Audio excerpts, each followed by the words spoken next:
Hey guys, welcome back to the channel.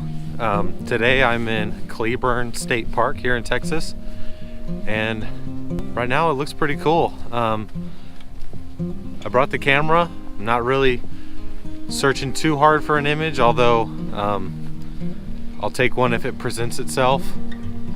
But I mainly just wanted to bring you guys along. I've got a day off, so I just wanted to be kind of active. It's like this park is like 45 minutes from my house. Oh yeah, I think we're definitely gonna take a picture today. Just doing some research online. There's actually a pretty big waterfall, and I mainly just wanted to come look at it. So, not gonna lie, probably gonna take a picture today. But if nothing comes of this area or this location, then I'm not too upset about it. But yeah, like I said in my last video, if you've watched it, I'll put a link up in the top corner. But I'm trying to have less walking in my videos, just more like kind of one-on-one with you guys and info about what I'm doing with my camera. So I just walk through a spider web. So hopefully I can give you guys a better video and give you guys some better info in that video. So yeah, today we're at Cleburne State Park, and so far it looks pretty promising. Alright, so right now it's just started raining, and it's raining kind of hard, and I am about 1.5 miles away from my truck. So I'm looking around for a place to kind of hide, like in the trees or something, to kind of wait this out. Right now I'm not seeing much. Alright, now we just kind of wait. Hopefully it doesn't get any worse. The forecast said that it wasn't supposed to start raining until 5, and it's like not even 10 o'clock in the morning. So I don't want to go too far. I've got my pants are water wicking. I've got my rain jacket on. I've got my rain cover on. My bag, so I'm not too worried about that. It just sucks. Alright, so we're headed back to the truck to see if we can't wait this thing out. Climbing up this little cliffside here, trying to pay attention and do this video at the same time. Hopefully I don't slip. Yeah, it's not so bad up in these trees, but man.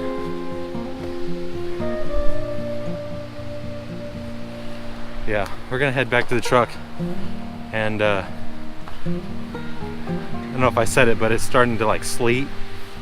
It's 35 degrees, and just since I started the video, man, the temperature's dropped a few degrees. So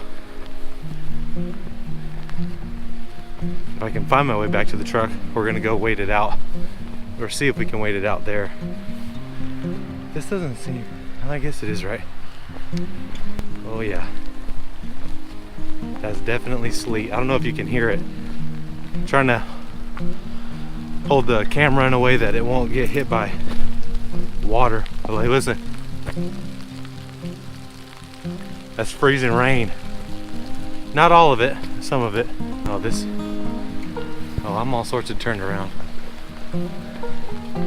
Yeah, I took a wrong turn. I took a wrong turn back that way. Okay. Alright, so we're back in the truck.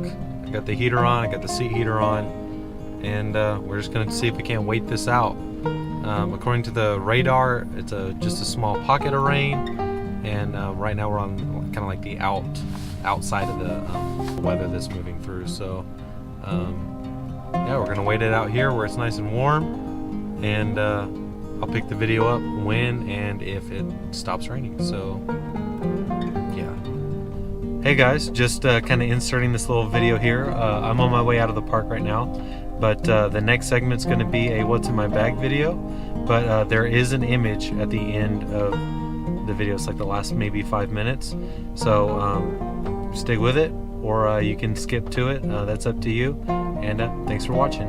Alright guys, right now it kind of sucks. We've been waiting out the rain all day, and it finally decided to stop. But I have to get on the road. I've got other things that I have to do in the later part of the afternoon that I have to get home for. But I've got a little bit, so I figured I haven't done a what's in my bag video, so I figured we can maybe knock that out real quick. So just to start off, I use the Vanguard Alta Sky 53. I used to use the Low Pro Flip Side 450, and although I do love that bag, it wasn't big enough for my back. Like, my shoulders are real broad and my back is real broad, and it was hurting my back, and it didn't have the room that I wanted for all of my crap that I carry. So I gifted that to my dad, and I got this bag. First off, in my bag I have these gloves made by FRDM, and I did a video about them when I got them in the mail. They are extremely comfortable. They're water resistant. I don't want to say waterproof, but the reason why I like them is when you put them on, they cover your hands, but then when you're wanting to manipulate the camera, like, I use the touch screen on the back of my camera a lot, so that's really helpful. And then when I'm not using it, I can cover my thumb and my forefinger back up, and they're nice and covered. So really like these gloves, highly recommend. You can find them on Instagram, you can find them online, and really enjoy these gloves. I've got this little power bank. It's made by UBO. It was like $19 on Amazon. I think it was $19. I don't know, you're probably gonna have to check that, but it's got a little single USB here, and then a charging port over here, and I carry cables for my phone and my GoPro, and I can charge it on that. So I can charge my GoPro 3 times with this, and I can charge my phone twice with this. So always handy, always have it in my bag, and always make sure it's fully charged before I go on a shoot. This is the Neewer tripod. I don't know if I'm saying that right. It's carbon fiber. It's like $125. Highly recommend. If you're in the market for like a budget carbon fiber tripod, I recommend this. The ball head is smooth, the plate is nice and strong. The only gripe I have is the coating on the knobs is starting to come off, and I haven't even had it for a year yet. So but other than that, I mean, I didn't want to spend $600 on a tripod, and that seems to do really well. I also have this Vanguard Veo 2, and it's the 235 AB, and this is what my vlogging camera sits on when I'm, have it set up or whatever, and yeah, that's what this is used for. But it kind of sucks carrying 2 tripods, but I'm liking the experience, and making the videos is really fun. Right here I've got the GoPro on a Manfrotto handheld tripod. It's just like this long, and just have it set up right here so I can do this video real quick, and you can check that out up in the corner, and I'll post that link there so you can go watch what I did with the GoPro to make it my vlogging setup. In this pocket I've got a Toshiba 1 terabyte hard drive. I've been using them for a couple years now. This is my second one, and I really enjoy it. I haven't had any problems with it. Their customer service is really great, and yeah, I don't have any reason to change. So, but I do highly recommend getting some form of backup. And I've got a cable in here that I can hook right up to my computer, and I can my camera, and I can like transfer files directly to this. So having a backup while you're in the field or camping or whatever is almost a must. Here's the not the main compartment, but it's like a quick grab compartment. And I've got a pocket in here, and I can't see because of like where the video is, but it's like right here, and that's where I keep my charger and a couple of these, like their lens caps and body caps, stuff like that. So always good to have those for when you take the lenses and stuff off your cameras. And then I've got like my main camera, not my main camera, but it's like a quick grab compartment to the camera. In the main compartment here, I've got batteries. I've got 4 total 5D Mark IV batteries and 3 total GoPro batteries. I got 2 GoPro batteries in here, and then 3 5D Mark IV batteries.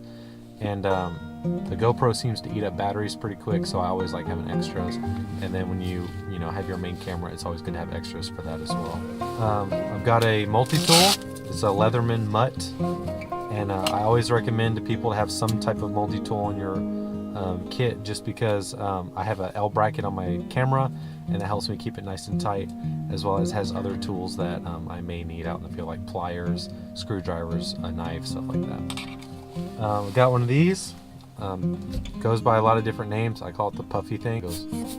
And it's really handy for getting in, like when you don't want to clean out your sensor completely, like with one of those wipes. And I have some of those in the bag too, but I'm not going to get those out.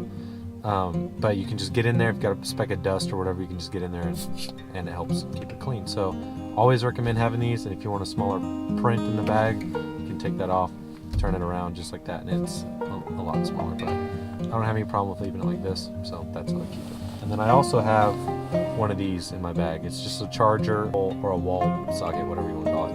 A lot of people have a crap ton of these. Always recommend having one in the bag, just because you never know, like when you might need to charge a piece of equipment. Here I've got my Lee filters.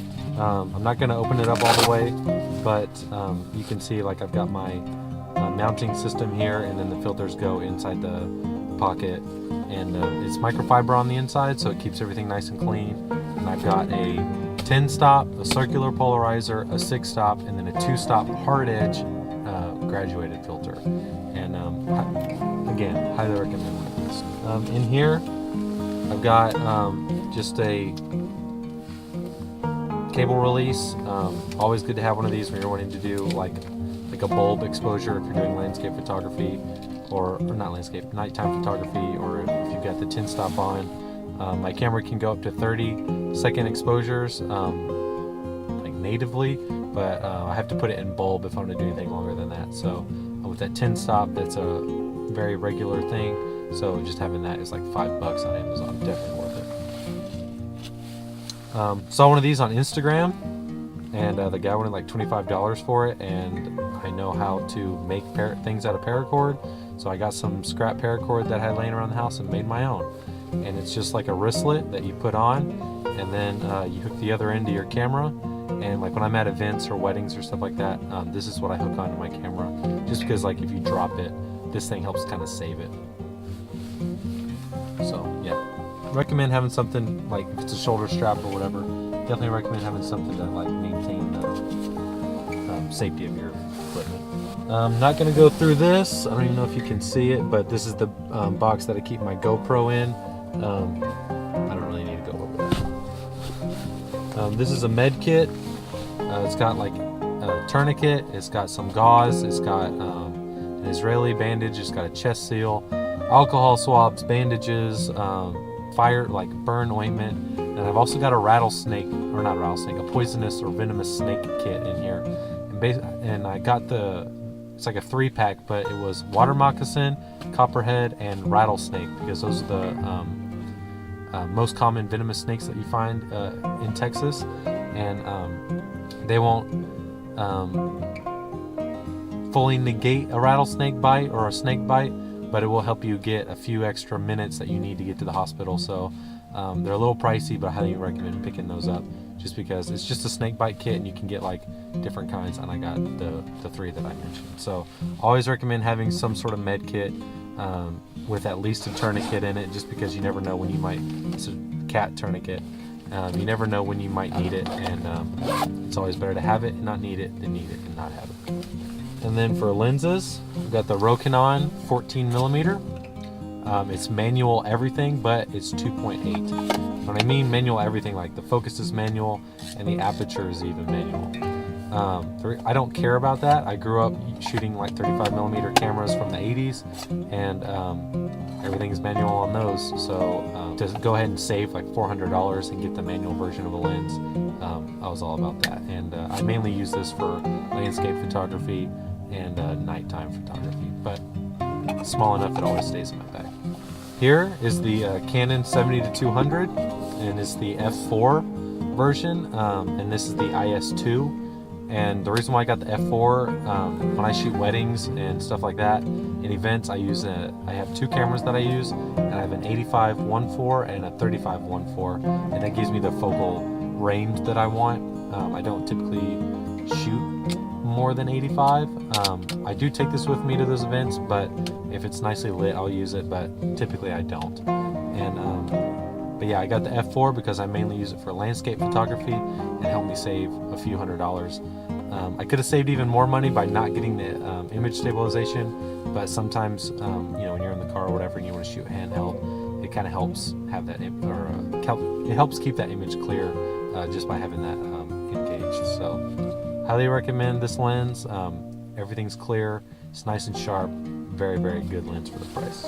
Finally, I've got my 5D Mark IV, and on it is a Leo Photo 5D Mark III L bracket, and it fits just fine, and it was like $12 cheaper than the other one for the 5D Mark IV, so I figured I don't really need to spend the money to get the 5D Mark IV one if the 5D Mark III one fits. And great camera. It's a 30.4 megapixel 4K video. I'm pretty sure it's cropped. I don't use it for the video. It's not really what I bought this camera for. I bought it for doing events, weddings, engagements, and my landscape photography. So on the camera itself is the 24-70 f4L, and yeah, the same reason. I got the f4 because it helped me save some money, and I don't need a 2.8. I might upgrade in the future, but I've had this lens for a couple years now, and it's still just as clear as the day that I got it, and I love it. And it's got a macro feature on it as well. So I do have a macro lens that I use like for like fine details during weddings and stuff, but this lets me just take one lens. And, right, I know it's not going to be as blurry or whatever as, you know, using 100 millimeters, but still, love this lens, love this camera, and love this bag. Oh, lens cap came off. So that's pretty much it. I use a Hydro Flask water bottle. Highly recommend them.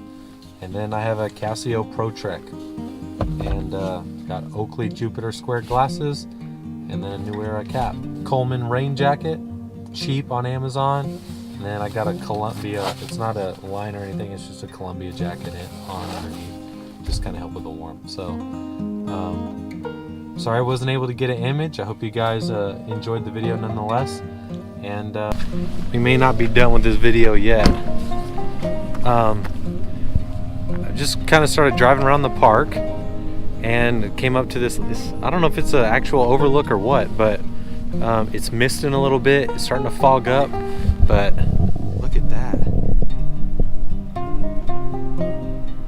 There's a little thing right out there. I don't really know what that is, but that's pretty much what I'm interested in. So I'm gonna get the camera set up, and I don't know if you can tell in this video, but there's actually like a mist forming over the surface of the lake, and over there looks really cool. So I'm gonna get the 70-200 out. I'm gonna get the camera out real quick, and maybe we'll get an image. So this may be two types of videos in one. I don't know. Alright, so I've got my camera set up. I'll show you guys what I'm looking at real quick. There's some sort of structure out there, and it looks really cool with the mist coming off the lake.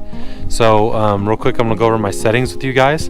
I'm at f11. That way everything is nice and sharp. The focus will be sharp, the mist will be sharp, and then I'm shooting at 1/40th of a second and an ISO of 100. That way everything's properly lit, and as you can tell, I've got the hood cap on, or the lens cap, or the lens hood on, whatever you want to call it. Just because it is still misting, my camera has waterproofing, but I'm just trying to get as much water droplets not on the lens as possible. So I'm going to take this image real quick, put it back over to live view, make sure everything is in focus. Oh my gosh, it's cold, and it is. And then we're going to put it on a 2-second timer to eliminate camera shake.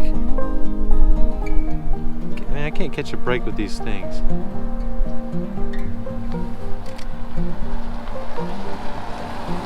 Alright, everything looks pretty good.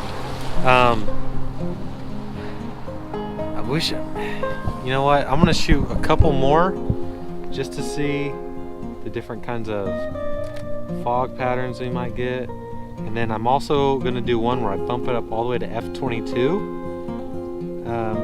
Just that way it lets me get like a little bit slower shutter speed. Because now I went from what I was at before. Now I'm at 1/8 of a second at f/22. That way everything is still nice and sharp, and I'm getting a little bit longer of an exposure.